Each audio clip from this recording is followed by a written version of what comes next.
ever feel like you're playing some kind of game you just can't win? Like you're doing everything you were told to do to be successful, but financial freedom feels even further away than when you started?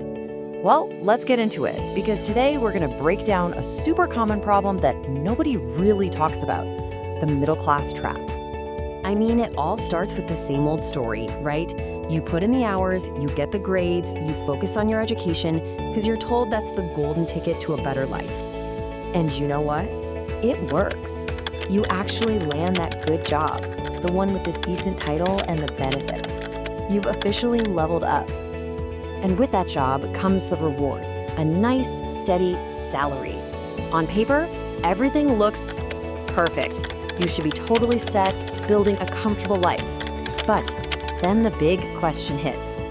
Why does it still feel like you're just running on a treadmill? You're working harder than ever, but there are no real savings to show for it. And that whole dream of financial independence, it just feels like, well, a dream. If that sounds familiar, trust me, you are not alone. What you're feeling actually has a name. It's called the middle class trap.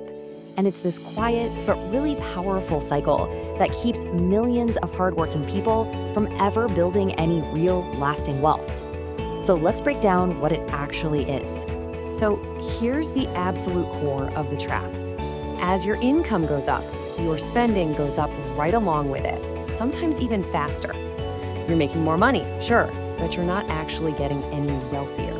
You're just paying for a more expensive lifestyle, which keeps you right where you started.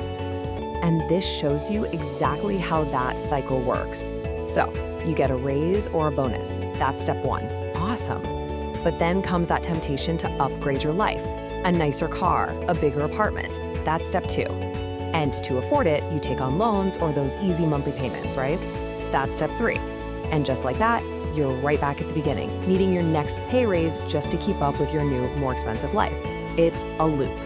Now, to really understand how to break this trap, we've got to look at the three specific habits that keep the engine running. These are the things that keep people spending instead of building. Okay, look at how these three traps just feed each other. First, you've got lifestyle inflation. That raise you got, it doesn't go into an investment account. It goes into a higher rent payment.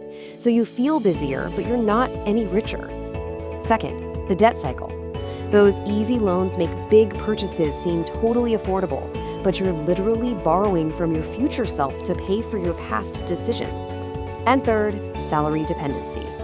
Relying on that one job means that if it disappears, everything comes crashing down.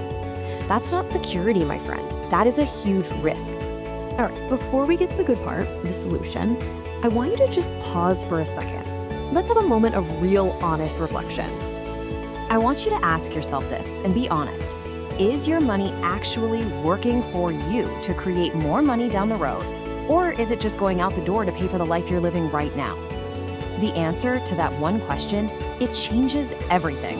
It's what separates the spender from the wealth builder. So how do you break free?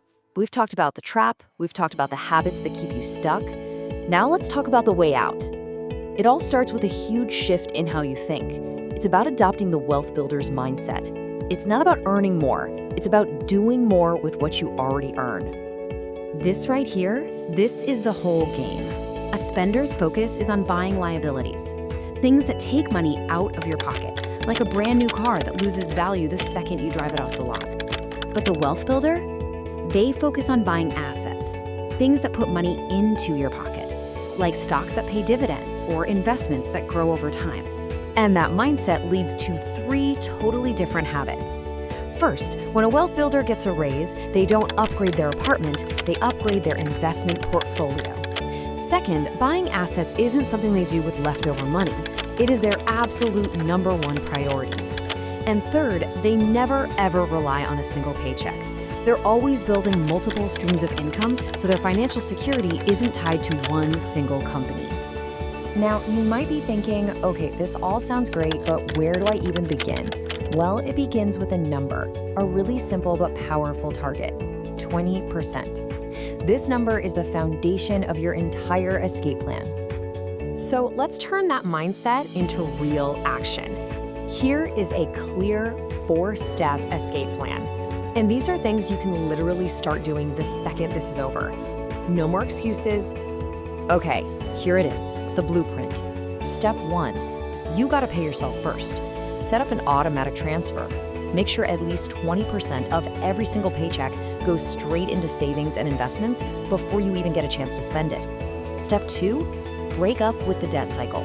If you can't buy it with cash, think twice. Just avoid those high-interest loans that chain you to your past mistakes. Step 3, start small. Just find one way to make a little extra money. Freelancing, selling something online, anything. And step 4, invest in you. Learning new high-income skills is the ultimate asset.